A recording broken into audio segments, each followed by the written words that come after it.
सरकार ने कहा था कि 2 करोड़ लोगों को रोजगार दिया जाएगा, काला धन आएगा, 100 स्मार्ट सिटियां बन जाएंगी। कहा गया था कि अंतर्राष्ट्रीय स्तर पे भारत का और भी स्थिति बढ़िया हो जाए। इस देश के अंदर मुसलमान इतने दिनों से अल्पसंख्यक बने हुए हैं, जिनकी आबादी 18 से 19% है।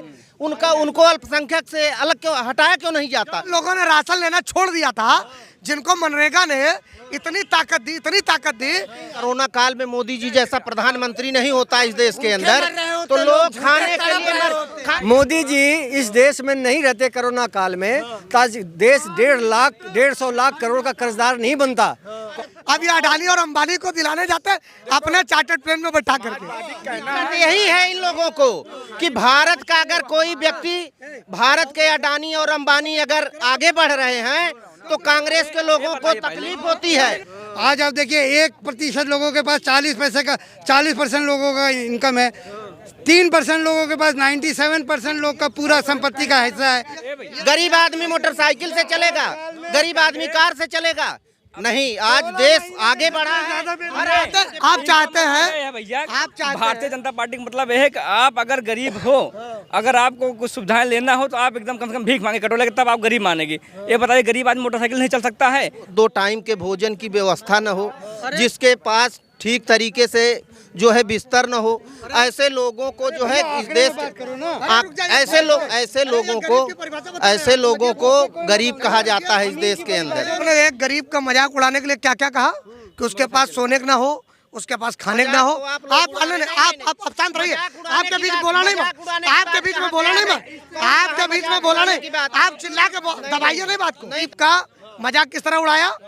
खाने को ना हो, मोटरसाइकिल ना हो, घर में सोने को ना हो, पढ़ने को ना हो, ये गरीब की परिभाषा हो। गरीब की परिभाषा क्या है कि रोड पे मैला कुचैले तरीके से पड़ा हो। कांग्रेस ने या सोशलिस्टों ने इसी चीज को दूर करने के लिए, सामंतवाद को दूर करने के लिए हमेशा अंतिम पायदान के आदमी की लड़ाई लड़ी। और रही बात गरीबी दूर हटाने की, तो आज हिंदुस्तान के पास जितना है एरोनॉटिकल से लेकर के सुई बनाने तक का, यानी सुई से लेकर हवाई जहाज तक का, अगर कुछ बनाने के लिए तो वो कांग्रेस की देन है। एक गरीब आदमी आज एसी कोच में बैठ करके यात्रा कर रहा है सर, वो अपने खून पसीना का पूरा टैक्स लगा के देता है सर। वो जो एमओयू साइन हो रहा है ना, ये 6ठी बार साइन हो रहा है, 6ठी बार। इतना पैसा बता दिया है कि अगर अरे यार रुक जा भाई, ये 4 बाग स्टेशन के अंदर आप जाएंगे 1 तारीख से, आप 50 रुपया एंट्री जैसा इन्होंने कहा कि बीजेपी की सरकार नहीं चाहती कि लोग एक रहें। मैं कह रहा हूं इस देश के अंदर 60 साल में कांग्रेस की सरकार रही। कांग्रेस की इंदिरा गांधी से लेकर के जवाहरलाल नेहरू से लेकर के मनमोहन तक के नेताओं ने ये कहा कि हम गरीबी हटाएंगे। हर चुनाव में उनका नारा था गरीबी हटाएंगे। 60 साल की अपनी सरकार में तमाम दलों को लेकर के उन लोगों ने सरकार बनाया, आज तक गरीबी नहीं हटा पाए। मोदी जी 8 साल से आए हैं और लोग ये कह रहे हैं कि मोदी जी नहीं चाहते गरीबी हटे। 8 साल के अंदर मोदी, मैं कह रहा हूँ इस देश के अंदर मुसलमान इतने दिनों से अल्पसंख्यक बने हुए हैं, जिनकी आबादी 18 से 19% है। उनको अल्पसंख्यक से अलग क्यों हटाया क्यों नहीं जाता? उनकी आबादी कितनी है? आप देखिए सरदार की आबादी कितनी है, वो अल्पसंख्यक है, जैन अल्पसंख्यक है। मेरा सवाल है, मेरा सवाल है कि जाति जनगणना होनी चाहिए कि नहीं होनी चाहिए? बिल्कुल होनी चाहिए। सरकार क्यों नहीं करा रही है फिर? सरकार देखिए, सरकार जो है अपने हिसाब से जो चीजें, हिसाब से क्या होता है, सबका जितना भाई जिसकी भागीदारी है उतनी हिस्सेदारी दे दी जाए। अगर आप करा दीजिए, भाई करा दीजिए। अगर सरकार नहीं कराना, भाई जी ने एक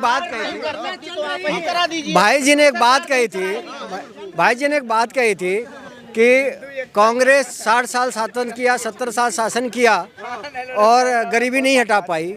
कांग्रेस 32% गरीबी रह गई थी, आज 8 साल में मोदी सरकार ने 80 करोड़ लोगों को गरीब बना दिया।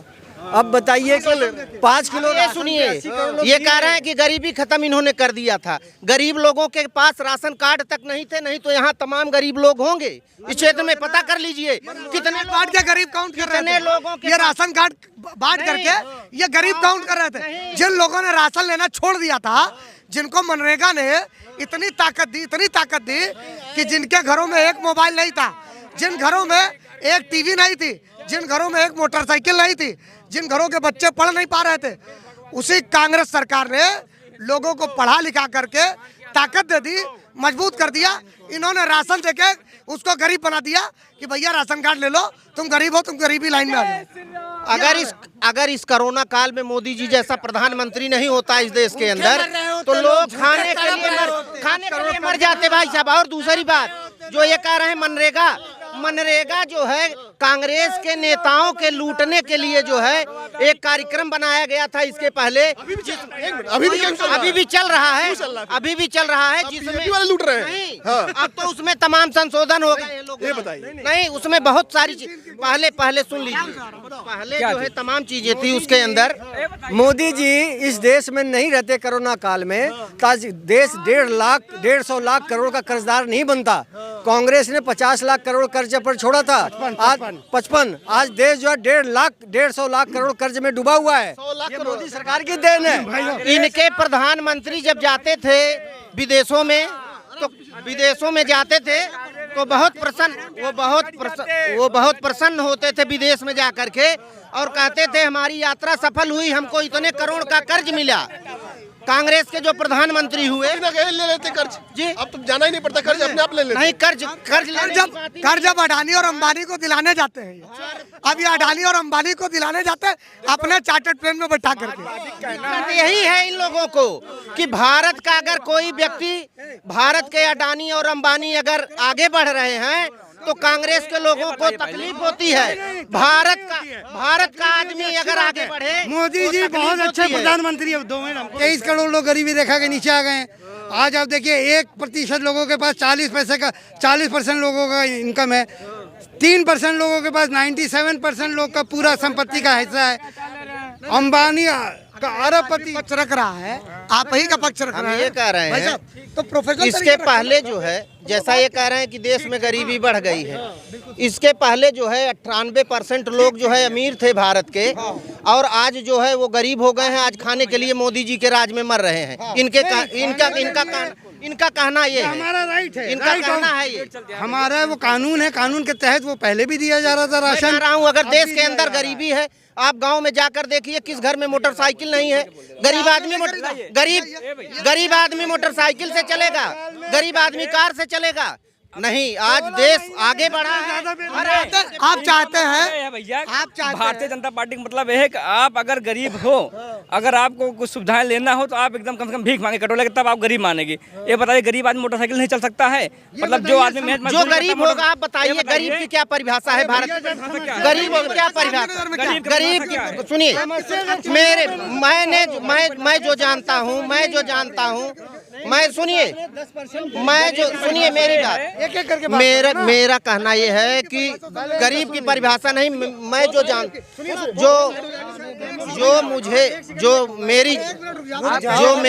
जो मेरी जानकारी है, मेरी जानकारी जो है, गरीब आदमी वह होता है, गरीब आदमी की जो हमको जानकारी है कि जो मड़हे में रहता हो, जिसके पास दो टाइम के भोजन की व्यवस्था न हो, जिसके पास ठीक तरीके से जो है बिस्तर न हो, ऐसे लोगों को जो है इस देश ऐसे लोगों को गरीब कहा जाता है इस देश के अंदर। समझ रहे? आज मोदी जी के राज में इस देश के अंदर करोड़ों प्रधानमंत्री आवास बने हैं, तमाम शौचालय इस देश के अंदर बने हैं। दो रोज की रोटी जिसके पास वो गरीब नहीं है। बोलिएगा नहीं, इसके पहले तो यही स्थिति थी कि इस देश में। ऐसा है भैया, ऐसा है। इन्होंने एक गरीब का मजाक उड़ाने के लिए क्या क्या कहा कि उसके पास सोने का ना हो, उसके पास खाने का ना हो। आप शांत रहिए, आपके बीच बोला नहीं, आपके बीच में बोला नहीं, आप चिल्ला के दबाइए नहीं बात को। आप शांत रहिए। आपने गरीब का धीरू भाई अंबानी नहीं हूँ मैं। सुनिए पहले, मैं भी समाज परिवार व्यक्ति हूँ। नहीं, आप कह रहे हैं मजाक उड़ा रहा हूँ मैं। नहीं, मजाक नहीं मैं उड़ा रहा हूँ। मैं क्यों मजाक उड़ाऊंगा? आपने गरीब का मजाक किस तरह उड़ाया? खाने को ना हो, मोटरसाइकिल ना हो, घर में सोने को ना हो, पढ़ने को ना हो, ये गरीब की परिभाषा हो। गरीब की परिभाषा क्या है कि रोड पे मैला कुचैले तरीके से पड़ा हो। कांग्रेस ने या सोशलिस्टों ने इसी चीज को दूर करने के लिए, सामंतवाद को दूर करने के लिए हमेशा अंतिम पायदान के आदमी की लड़ाई लड़ी। और रही बात गरीबी दूर हटाने की, तो आज हिंदुस्तान के पास जितना है एरोनॉटिकल से लेकर के सुई बनाने तक का, यानी सुई से लेकर हवाई जहाज तक का, अगर कुछ बनाने के लिए तो वो कांग्रेस की देन है। इसलिए ये इस चीज को बेच के कहते नहीं, पूत कपूत बहुत बहुतेरे, पूत सपूत बहुत कपूत बहुतेरे, ये वो वाले लोग हैं कि बाप की संपत्ति को बेच करके और बेटा अपने आप को ये दिखा रहा है कि I am suit boot, I am suited booted, I am very. यह काम अगर इस देश में बेचने का काम किसी ने किया तो मात्र कांग्रेस की सरकार ने किया, जो पताल से लेकर के और 2G 4G तक जो है कोयले से लेकर के कोई ऐसा घोटाला नहीं जो कांग्रेस सरकार में न हुआ हो। पहली सरकार बनी जवाहरलाल नेहरू जी की इस देश के अंदर, उसमें भी जीप घोटाला हुआ है। इनसे कांग्रेस ने सिर्फ भ्रष्टाचार किया है इस देश के अंदर। कांग्रेस का घोटाले हुए, कांग्रेस में घोटाले हुए, कुछ नहीं बिका। कांग्रेस में घोटाले हुए लेकिन जेल गए कांग्रेस वाले। भारतीय जनता पार्टी में घोटाले हुए, जेल गए। जेल कौन गए आपको भी पता है। यूपीए 2 की सरकार थी, सुनिए, यूपीए 1 की सरकार थी, यूपीए 2 की सरकार थी, जिस सरकार के 12 से सवाल किया जाता है। पीछे की बात 12 मंत्री जिस सरकार के जेल में रहे हो, कैबिनेट के, केंद्र सरकार के जिसके 12 मंत्री जेल में रहे हो, आप समझ सकते हैं कि कौन सी सरकार भ्रष्टाचारी है। ये अपने लोगों को, भ्रष्टाचारियों को, और जो बहुत अच्छे लोग हैं उनको सर्टिफिकेट ये दे रहे हैं कि तुम घोटालेबाज नहीं हो, चाहे वो यद्रुप्पा जी हो, चाहे वो। ज्यादा बेरोजगारी है ना, 16 महीने में सबसे ज्यादा बेरोजगारी है। सरकार ने कहा था कि 2 करोड़ लोगों को रोजगार दिया जाएगा, काला धन आएगा, 100 स्मार्ट सिटियां बन जाएंगी। कहा गया था कि अंतर्राष्ट्रीय स्तर पे भारत का और भी स्थिति बढ़िया हो जाएगा था कि उत्तर प्रदेश सहित तमाम जहां डबल इंजन की सरकार है वहां बहुत विकास होगा, स्मार्ट सिटी बनेगी, बुलेट ट्रेन आ जाएगी। कहाँ है सर? मैं कह रहा हूँ, निश्चित रूप से मैं कह सकता हूँ कि मोदी जी के आने के बाद इस देश के अंदर विकास बहुत तेजी के साथ बढ़ा है। जितनी रेलवे जो थी, रेलवे की आज जो है ट्रेनें बढ़ी हैं, पटरियां बढ़ी हैं, रेलवे स्टेशन अच्छे बने हैं, मेट्रो स्टेशन इस देश के अंदर बने हैं। हर क्षेत्र में आज भारत अगर विकास किया है तो मात्र मोदी जी की सरकार में किया है। और ये जो कह रहे हैं कांग्रेस को इस देश की जनता ने आईना दिखा दिया है। कहाँ? नेताओं को इनसे एक पूछिए, इस देश पूरे यूपी में, पूरे उत्तर प्रदेश में मात्र एक सांसद, ये अपने आगे सुनते नहीं है किसी, मात्र है कांग्रेस के। और ये कांग्रेस के लोग जो है उसकी बड़ाई कर रहे हैं। इस देश की जनता ने ही रिजेक्ट किया है उस कांग्रेस को। सुन तो लो यार, इस देश की जनता ने ही उस कांग्रेस को रिजेक्ट किया है। इनको ये बताओ, इनसे ये पूछो कि उत्तर प्रदेश में एक रेल कोच फैक्ट्री अगर किसी ने लगाई तो कांग्रेस ने लगाई, इन्होंने कहाँ लगाई? एक रेल बताएं कहाँ चलाई इन्होंने? नहीं, जनता के लिए कुछ नहीं किया, ना कांग्रेस ना बीजेपी ने, सारे पॉलिटिकल पार्टी। चलिए अडानी की रेल चली है, अडानी के प्लेटफार्म बने हैं, कैसी बात कर रहे हैं आप? अडानी की 50 रुपया आप देते वो भी नहीं। ये जो एमओयू, अडानी रेल, ये जो एमओयू साइन हो रहा है ना, ये 6ठी बार साइन हो रहा है, 6ठी बार। इतना पैसा बता दिया है कि अगर अरे यार रुक जा भाई, ये 4 बाग स्टेशन के अंदर आप जाएंगे 1 तारीख से, आप 50 रुपया एंट्री करके जाएंगे। यही हम मोदी जी ने क्या नहीं विकास। अरे चप्पल वाले हवाई जहाज में बैठे हैं। अरे तो वही तो हम कर रहे हैं भैया, बैठ रहे हैं। इनका लड़का MBBS हो गया, मोदी जी कर दिए हैं। सुनिए, मेरी बात सुनिए, DIG हो गया है, DIG हो गया है। हवाई चप्पल वाला जो है, आज हवाई चप्पल वाला हवाई जहाज में बैठ रहा है। एक गरीब आदमी जो है एसी में बैठ करके, ट्रेन में आप चले जाइए, ट्रेन में जा करके देखिए, एक गरीब आदमी आज एसी कोच में बैठ करके यात्रा कर रहा है। सर वो अपने खून पसीना का पूरा टैक्स लगा के देता है सर। ये सिर्फ मोदी जी के शासन में 45 रुपया आटा हो गया है। मोदी जी ने 45 रुपया आटा कर दिया है। मोदी जी ने होता है, इनके लड़का पूरी पकवान खाता है।